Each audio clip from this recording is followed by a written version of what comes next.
Spreek je over onderwerpen waarop een taboe rust of geef je controversiële meningen, dan kan je soms worden aangesproken door boze mensen. Ze zeggen dan dat ze zich gekwetst en beledigd voelen. Ik kan ze natuurlijk vragen waarom ze zo snel op een getrapt zijn. Ik kan ook mijn snor censureren. Het schijnt dat zelfs een snor die niet kan praten mensen beledigt. Maar dat zal niks helpen. Mensen zullen zich altijd beledigd voelen.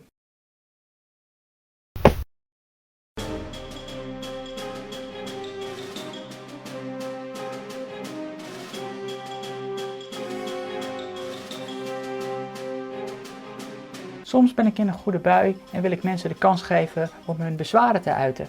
Ik vraag ze dan, stel dat je de baas bent van de wereld en je mag een criterium, een maatregel bedenken waardoor mensen zich niet meer beledigd voelen.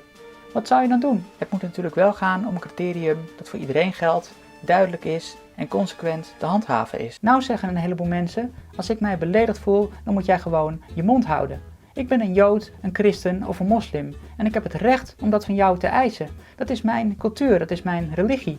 Je hoeft niet alles te zeggen wat er in je opkomt. Je kan ook gewoon je mond dicht houden. Mooi, dus als er iemand zegt dat hij beledigd is, dan houdt de ander zijn mond dicht. Ik voel mij ook heel vaak beledigd door wat anderen zeggen over mij of mijn land. Ik zie dat mijn land extreme schulden maakt en dat er een asieltsunami bezig is. En dat er een heleboel mensen zijn die dat bagatelliseren en faciliteren. Dat is voor mij beledigend. Ik ben blij dat deze mensen nu eindelijk ook hun mond dicht gaan houden. Ja maar dit, ja maar dat, nee, mondje dicht. Het is beledigend. En het is zelfs nog een stapje erger. Want je kan voor elke uiting die je zegt wel iemand vinden op deze wereld die het beledigend vindt. Dat komt erop neer dat dus de hele mensheid voortaan zijn mond dicht houdt en dat we niet meer mogen praten. En dat criterium is natuurlijk niet werkbaar. Een tweede criterium waar mensen vaak mee komen is dat ze zeggen, je weet toch dat er geweld van kan komen. Je weet toch dat mensen boos en agressief worden. Je weet toch dat er terreuraanslagen worden gepleegd. Dan moet je toch gewoon je mond houden. Dat is het toch allemaal niet waard. Mooi, dus als iemand dreigt met geweld of sterker is dan jou, dan hou je voortaan je mond dicht. Dus als ik een aantal vrienden erbij haal en jou met de dood bedreigt als je ooit nog een keer je mond open doet, dan ben je voortaan stil. Nee, dan ga ik naar de politie.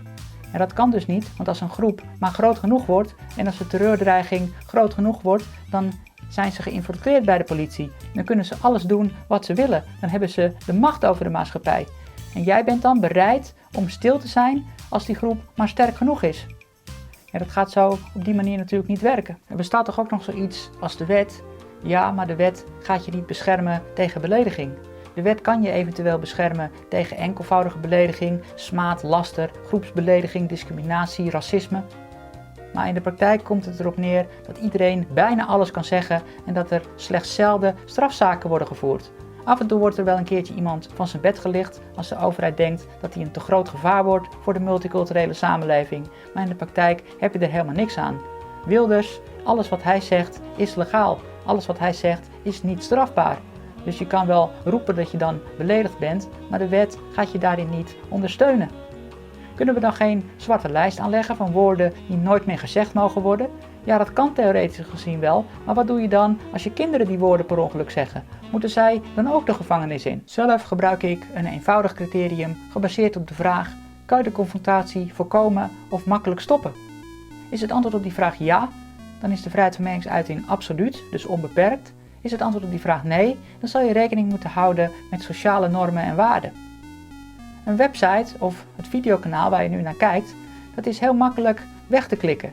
Je kan confrontatie heel makkelijk voorkomen. Er bestaat zelfs speciale software om ervoor te zorgen dat je nooit op mijn kanaal komt. Je kan heel makkelijk voorkomen dat je daardoor gekwetst wordt. Als je van jezelf weet dat je lange tenen hebt, dan moet je dit soort politieke websites gewoon mijden.